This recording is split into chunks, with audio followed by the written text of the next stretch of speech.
Well, here we are. Here we are with another presentation about dramatic reading. And this particular lecture, and it'll be short, is specific to what you actually need to do for the presentation. Also, as I've said before, there is a link to me doing several presentations as well. So let me get started here.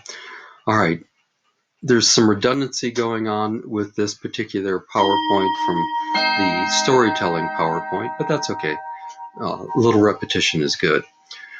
Once again, this is a poetry or story reading. You get to pick whatever you want.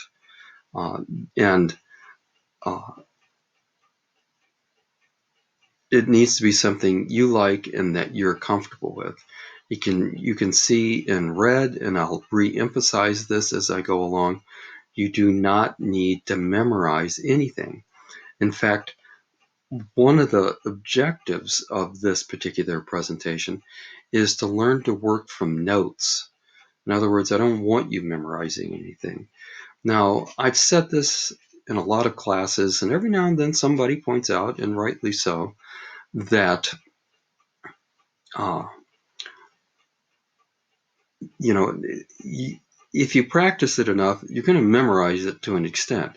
Sure, and that's what the practice is all about. But you're not trying to memorize anything word for word. Once again, the target time is 2 to 4 minutes. As I've said before, if you go a little over the 4 minutes, I'm not concerned. If you go 6 minutes or 7 minutes, then that's too long. You're not meeting the target time. What I'm really looking for in particular is that you meet the minimum target time, which is 2 minutes. Now, once again, one poem I can think of in particular that's just a shade under 2 minutes that is quite often chosen is a poem by Robert Frost called The Road Not Taken. And okay, so if it's 1 minute and 58 seconds, again, I'm not going to ding you for something like that. I'm also frequently asked, does my little introduction count? Okay, yeah, especially under the circumstances, I'm going to say when you start speaking, that counts. The moment you start speaking, that counts as the timing. But once again, I got myself into trouble telling people that I would count their introduction in the target time, and folks started doing 30 and 40-second target or introductions. No. Keep the introduction brief and short, just enough to pique our interest and tell us perhaps why you're reading it or why you're interested or whatever it is that you want to tell us about it. So yes, the moment you start speaking, that counts. And of course, since you're recording this, when I open your recording, I'll see how long the recording is. So the timing will be there right from the very beginning. Now, I've noticed I haven't changed this on the slide. It says 50 points for the presentation. And again, yes, you'll have the rubric and plenty of time to know exactly what you're being evaluated on. And I will review that here in a few moments as well. But I say 50 points for the presentation and 10 points for the script. Normally, when we do this in class, I have everyone print out what it is they're reading. In other words, I don't want you to be reading from a book or some other pre-printed material. I wanted it to be printed out and for you to make notes on that. That's what I mean by a script. And I'm going to show you an example of one of my scripts from a reading that I will do. But here's the deal, and I should have changed it on the slide. Because I can't really easily have you submit the script, what I'm going to do is give you 10 points for your ability to work with whatever you might be using to read from. In other words, if you're reading a children's book, Dr. Seuss, and you choose just to use the book, and I'll do that as an example as well, are you constantly looking at the words? That tells me you didn't practice very much. Do you know where to pause? Do you know where to breathe, and so on? I'm going to leave it 10 points for the script, but really what I'm looking for is how you use whatever material, book, printed out material, whatever. I will give 10 points for that if you do it well. I mean, if you just stand there and your eyes are down and you're looking at the printed material and you don't look up, well, that's not a good use of your material. I think you get the point here. So anyway, what else do I have going on here? All right, I mentioned this in the storytelling lecture. I'm not going to belabor it anymore, but making a presentation, even me sitting here in a chair looking at a computer screen, it's physical. It's a physical activity. When do I look at the screen? How do I interact with my camera, hopefully changing my facial expression? All of these things are physical. And, I just went in and changed. The guy's name is Richard Green. I'm looking down here at the bottom, and it's misspelled. I just went in and changed that, and I swear I hit saved. Well, whatever. Richard Green. And yes, you have the link to the 7 Secrets of Great Speakers for Richard Green. You'll see that. So I'm not going to belabor this any longer. Just remember, as I said in the speech anxiety lecture, it's a stressful situation to try to present, and so it really is very physical. Now, the objectives for the dramatic reading. This is what I really want you to get out of this exercise. First of all, I want you to practice, obviously, and incorporate my 3 rules of public speaking, which are, as you can see here, never apologize. In other words, don't make excuses. Once you get started, you just do your best. Okay, never assume anything. And okay, this one still plays a role even in the dramatic reading, where you obviously, if there's difficult words in the passage, you're not going to define the words for people. You're just going to read whatever the author has produced. But the never assume anything portion of this is doing a nice brief little introduction. Who wrote it? Why are you reading it? Okay, that gives us some information to go on. And of course, pacing yourself. And I say slow down. Remember my mantra? No, I'm not hearing it. Okay, my mantra is, if you think you're speaking slowly enough, slow down just a little bit more. And people will be able to hear you. People will be able to digest what you're saying. Don't rush. Don't rush. All right. So practicing my 3 rules of public speaking. That's part of the objectives. Some of the other aspects, well, preparing the script. And as I've said, you don't have to prepare a formal script like we would in class, but I'll be watching to see how you use whatever material, book or printout that you may have in front of you. Practicing speaking out loud. Oh my gosh, that's what this first exercise is all about, isn't it? Even though you're doing it in front of a camera, you still have to speak out loud. It's so different than when we're just in a conversation, when we're just talking to someone. This is a different kind of experience. The target time, that's one of the objectives.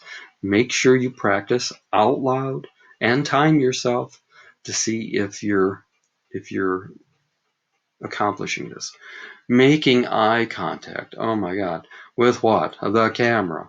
Now, if you have somebody in your apartment or your house, wherever you might be living, that is willing to sit and let you present to them, that would be fabulous, because then you would actually have an audience. If you have someone present when you give your presentation, take your camera and pan over so that I can see who's there. I mean, it could be your dog or, well, not the cat, cats. But anyway, you get my point. Set up a teddy bear. Make eye contact with the teddy bear. But as I'm doing right now, I'm trying to make eye contact via the camera. So breathing, pause. Don't be afraid to slow down and emphasize the words and so on. And of course, working on the whole idea of speech anxiety. I'm going to say something about the way you actually produce the video at the end of this lecture. All right, what to read. I don't think I need to say too much more about this. You're going to choose something that you like. It might be a children's book. It can be, I mentioned the first book of Genesis in my other lecture. It can be whatever you want. Now, as an example, and I'm going to do this in my sample presentation, I'm going to read from a favorite book of mine, and I definitely need to set the stage. So if you have a book, Catcher in the Rye, or something that you like, and you're going to read a 3-minute passage from the middle of the book, well, obviously, as part of the setup, setting the stage, you're going to briefly tell us what's happening or who's speaking. All right, so you need to be comfortable with that. And as I said, well, I've already covered number 2 there. I already had one email, and I think I've answered it. I'll go back and check to make sure. Don't write anything yourself. This is not an assignment where you're supposed to write a poem or some such thing. Use someone else's work. That's what this is. This is a dramatic reading. These were very popular back in the 19th century, before radio was available in the 1920s and so on. People sat around and entertained each other at night. Every parlor had a piano of some kind, and somebody could plink out a few tunes. And one of the other activities was that the family would sit around and they'd read to each other. Okay, it's called a recitation. And that's basically what this is. It's a recitation. So you're picking something that someone else wrote. Do not think I'm assigning you that you need to write your own material. No, do not do that. Do not memorize it.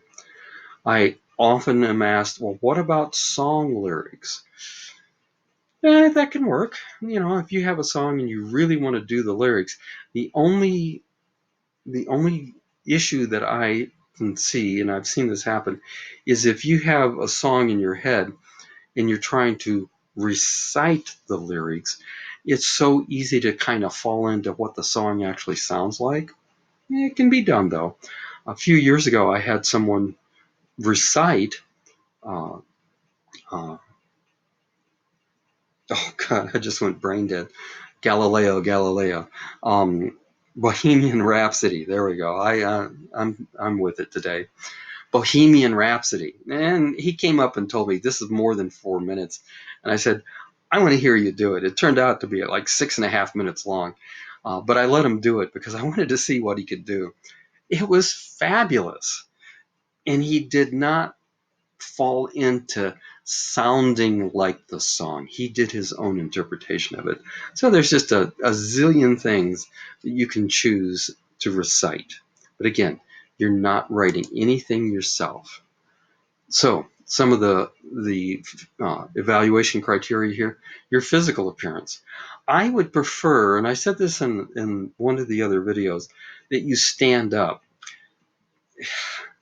I'm not going to be real hard about that. If you can stand up, please do. My presentations will probably be sitting down because my webcam died on me, and I'm using the computer screen camera. And I've already tried. If I try to stand up, I get an odd angle, and so do your best. But if you can stand up, that's the best way to give any presentation. Voice and articulation. What the heck is articulation? I'm sitting here trying to read the words myself. Articulation. That means pronouncing the words so that we can understand you. And you're thinking, I have an accent. No one's going to understand me. Secret? Slow down. You'll be surprised. People will understand you just fine. Dramatic appropriateness. What do I mean by that? I gave an example in the storytelling video I'll give it again. And yes, I do have this one memorized. All right. Strange things are done in the midnight sun by the men who mold for gold. The Arctic trails have their secret tales that make your blood run cold. Oh, yeah. Not very exciting, is it? Strange things are done in the midnight sun by the men who mold for gold. The Arctic trails have their secret tales that would make your blood run cold. The Northern Lights have seen queer sights, but the queerest they ever did see was the night on the marge of Lake Lebarge. I cremated Sam McGee. All right, you get the point. Put some oomph into it. All right, put some oomph into it. Evidence of understanding. Okay, let's say you pick Edgar Allan Poe. A lot of people like Poe. Poe was a very strange man, and I've read quite a bit of his stuff over the years, and some of it I like, some of it is just too weird, but that doesn't matter. One of the poems that tends to show up a lot is Annabel Lee by Edgar Allan Poe. And you got to remember that Edgar Allan Poe was writing this poetry in the 1820s and 1830s. And so the vocabulary, the words that he uses, quite often are not the same that we might use today. And in that poem in particular, there's one word that people seem to struggle with a lot. The word is sepulcher.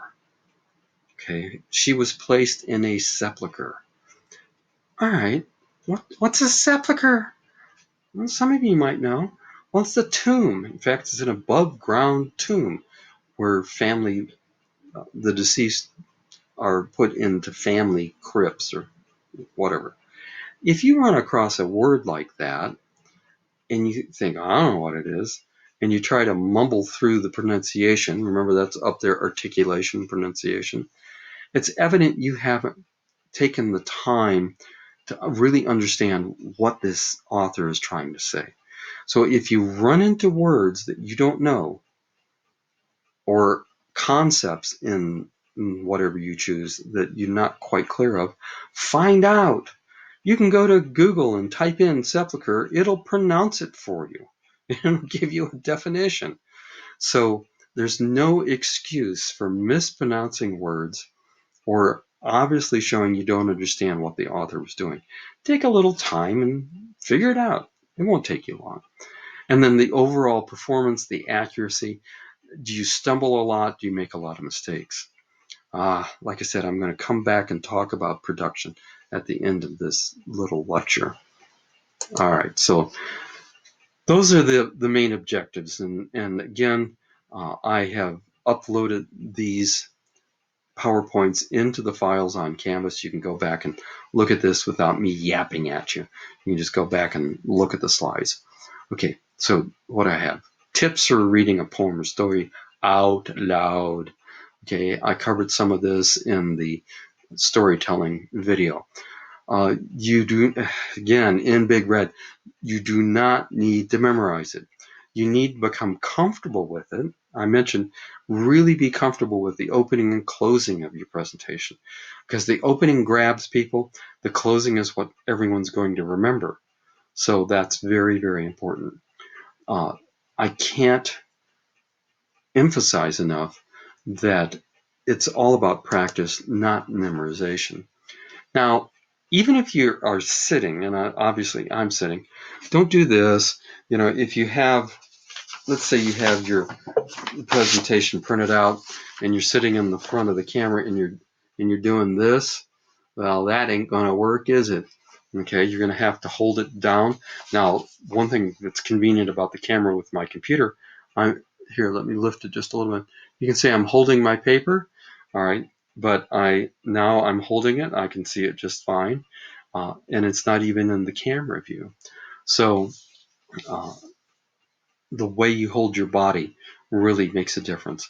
Some other tips here: good posture, sit up straight if you have to sit. If you can stand, please stand.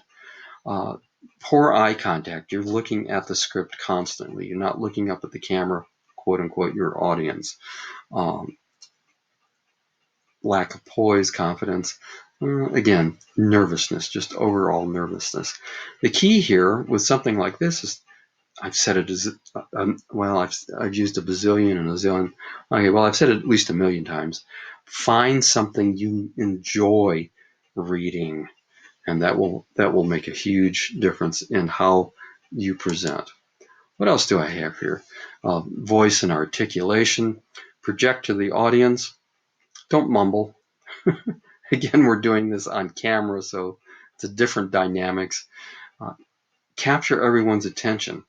And if you find yourself in a situation someday where you have to give a presentation, you tend to speak louder in a situation like this, and you should, partly because you're articulating, you want to pronounce the words well, but it also gives the people in the back of the room a chance to hear you. Now, in many situations in a large room, of course, you'll have a microphone. And maybe someday, if you ever take a class like this again, hopefully in person, you'll be able to practice with that. Natural pacing. Rule number 3, slow down. Remember what I said about the beginning? Hi, my name is Ray. Today I'm going to read The Cremation of Sam McGee by Robert W. Service. There are strange things done in the midnight sun. God, I ran out of air already. Pacing. Today I'm going to read The Cremation of Sam McGee by Robert W. Service. There are strange things done in the midnight sun by the men who mole for gold. By the way, there's an example. By the men who mole for gold. I didn't know what that meant. I kind of had an idea, and that's just a word for digging, like mole, the creature, by the men who mole for gold. So I looked it up. I wanted to make sure I knew what the author meant by that. Okay, so slow down, pace yourself. Don't be afraid to make that pause. All right, make sure you know how to pronounce all the words. I've already said this. Articulation means slowing down and pronouncing the words. Again, if you stumble over words, and I'll show you what I did. One of the examples that I'm going to present in my demo recitations, dramatic readings, is from a book called The Time Machine that was written in 1895. And in the very first page, there were a number of, I'd call them archaic words that you don't hear anymore. And I wasn't even sure how to pronounce them, so I looked them up. I figured out how to pronounce them. And I made notes on, that's what I was talking about, the script. I actually made notes on my script on how to pronounce things to make sure I didn't flub it up. So line breaks, when do you breathe? And when do you pause? How do you create a dramatic effect? This will all come from reading it out loud. When you read something out loud, you'll be amazed how different it is than when you just read it in your head. Okay, again, this isn't quite as relevant as it would be if you were presenting live in class. But if you find yourself giving a presentation, don't pace, don't make a lot of nervous moves and so on. If we were in class, and it's hard for me to do here, I use my hands a lot. So, but I don't rock back and forth, keeping both feet on the ground. You don't want to absolutely stand still. You know, it's interesting. I don't know if any of you have ever watched, not Poetry Slam. That's kind of a whole different sort of thing, and it's very exciting. But there's national poetry competitions. And one of the requirements, which I just don't like, is that the presenter comes out on stage and stands absolutely still. I find that very unnatural. A little bit of motion is in fact a natural thing and is okay, but just don't pace around and move around a lot. Already mentioned this. What's monotone? Strange things are done in the midnight sun by the men who mole for gold. No expression there. Strange things are done in the midnight sun by the men who mole for gold. Okay, I'm exaggerating, but you get it. All right, keeping your chin up. if you're reading, whether it's for a dramatic reading or you have an outline in front of you for a speech, and you do this, and you're looking down at it, what happens to your voice? Well, it gets all squishy, doesn't it? Because you're squishing your larynx down. So quite literally, as I said before, the British say it, chin up, chin up. Quite literally, chin up. Keep your chin up, which means you have to hold your book or your script so that you can easily see it, and you can glance down at it, but you don't want to be doing this as you're looking down to see where you are in the script or the book. So chin up, everyone. Look at the audience. Have confidence, and so on. I've covered most of this. What do I say at the bottom? Let the words of the poetry or the story do the work. Absolutely. Absolutely. You've practiced it enough, you're comfortable with it, and you really do become the storyteller. All right. Once again, I've covered this, so I won't go over too much. You can look at the slides later. Just make sure you know how to pronounce the words, and if you find a word you don't know what it means, then look it up and find out. Okay. After you give a speech, and again, we're doing this on camera, so it's a little bit different, but someday, and it may be something as simple as your best friend has asked you to give a toast at a wedding. Same thing. All right. Uh, One of the things you want to think about, well, did I captivate everyone's interest? Did I practice it enough? Did I get the toast ready enough that people enjoyed it? Did they understand what I was talking about? So once again, this is kind of an after the presentation checklist you should think about. Did I accomplish these things? And once again, if you're having problems deciding on what to read, go to thepoetryfoundation.com. Man, like I said, there's just everything you can imagine there. And I can't think that you wouldn't be able to find something. But I suspect, I've already had a few emails, I suspect you'll be just fine picking something out. Now then, because you're recording this, the temptation will be, if you make a mistake, to hit pause and then restart. I'll be able to tell, obviously, it's obvious when there's a pause. I'll be able to tell that that's happened. Now, you do have the advantage, since this isn't a one-shot deal where you come up in front of class and present. All right. You might start out and it just isn't working and you stop it and you redo it. I want to see your recording as a single continuous flow. I'd rather you make a little mistake and keep going than worrying about perfection.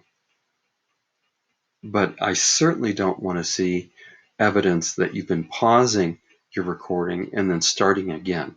You've got to get this in one take, because that's the reality of actually standing up someday in front of a group of people and making a presentation. There's no redos. You just have to get up and make your presentation.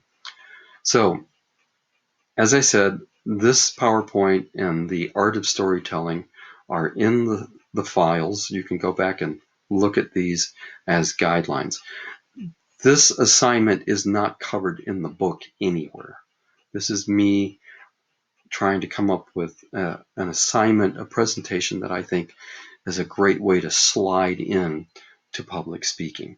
So you'll have to rely on my lectures and the slides themselves if you want to go back and look. All right. So after you've watched, and of course you can watch these videos in any order you want, but my suggestion, and it was in the announcement, is that you watch Art of Storytelling first, this particular video, and then my presentations. There's also a couple of links for some YouTube videos. So there we go. We're getting close to the end of this explanation. Excuse me a second. I didn't turn that noisy thing off. Go away. Oh, for goodness sakes. All right. So if you have any questions, please email me.